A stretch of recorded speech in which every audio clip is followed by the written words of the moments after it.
Right. So it's Friday afternoon. I don't even know what time. Probably about 4 o'clock. And I got to get something off my chest. First, oh, hang on. My hair is all messed up. Hey, you girls, I don't know how y'all do this. This is insane. That's not what I got to get off my chest, though. But y'all are warriors because y'all deal with all this crazy all the time. So hats to you. See, I messed it up again. Hats off to you. What I got to talk to y'all about is I got to get this off my chest. Since I started teaching in 2000, I've had a number of times where I have been aggravated, frustrated, irritated, ticked off at other teachers. Heck, I even walked away from education 2 different times because of this nonsense. And I remember if I step on some toes, okay. I remember teaching in Cleveland in 2003 or 4. Started there in 2001, but 2003 or 4, we got a whole slew of kids in who didn't hardly know how to read, didn't hardly know how to write, couldn't hardly count.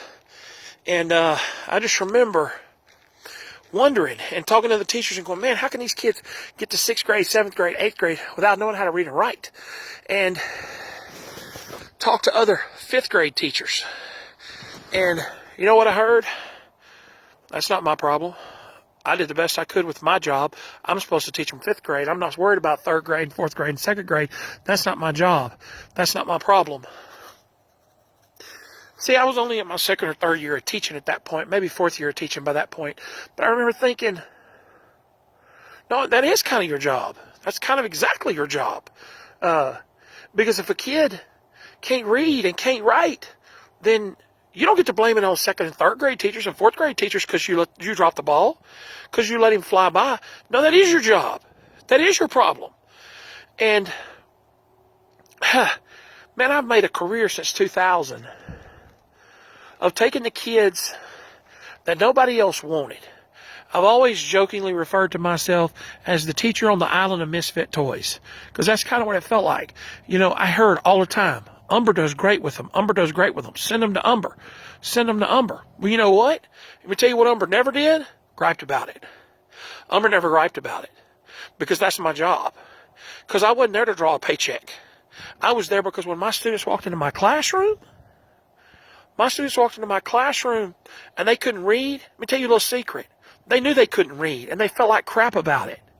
It wasn't like they didn't know they couldn't read. They didn't know they couldn't write. They didn't know they couldn't count. They didn't know they couldn't barely write their name. Have you lost your screwing mind? I've told teachers before, and I'm going to tell y'all again today, and send this to your teacher friends. It would be amazing if this went viral. But you know what? It probably won't, because it's not a popular message.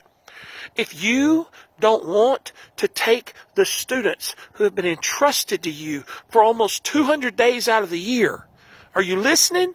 And make them your problem, then you need to go sell insurance. You need to go sell insurance. You need to go sell used cars. You need to do something don't nobody give a crap. Whether they lie, whether they cheat, whether they steal. But you're a teacher. You're a freaking teacher. And this year, being able to teach 2nd grade all the way up through high school, I never fooled with elementary. But you're a teacher. I had a teacher today tell me, we don't want to teach them. I had 2 teachers last week tell me, if 2nd grade, if they just leave here upright and vertical, we're happy with it.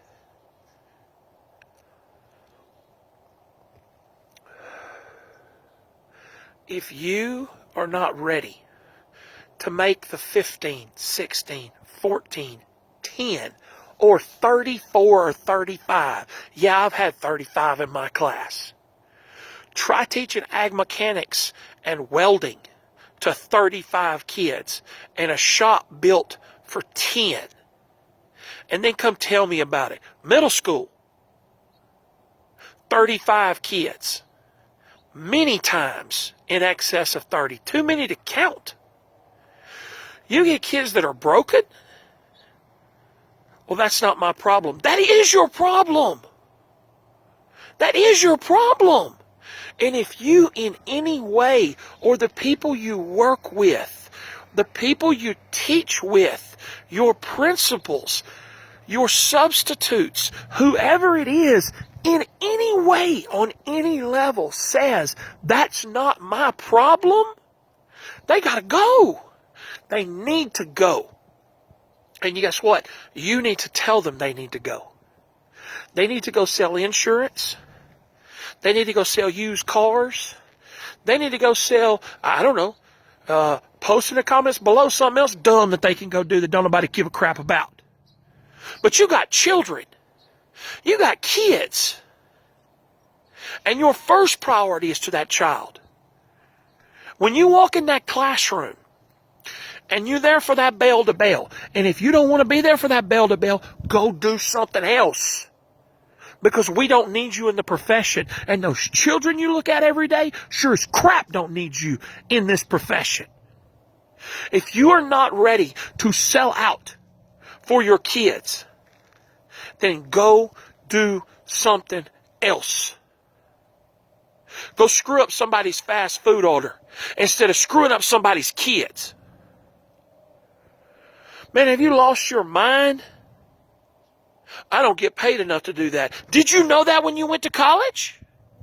Were you stupid when you went to college and said, I'm going to make as much money as a doctor or a lawyer or the tooth fairy? Are you freaking kidding me? Did you not know you wasn't going to get paid? This is not a paycheck profession.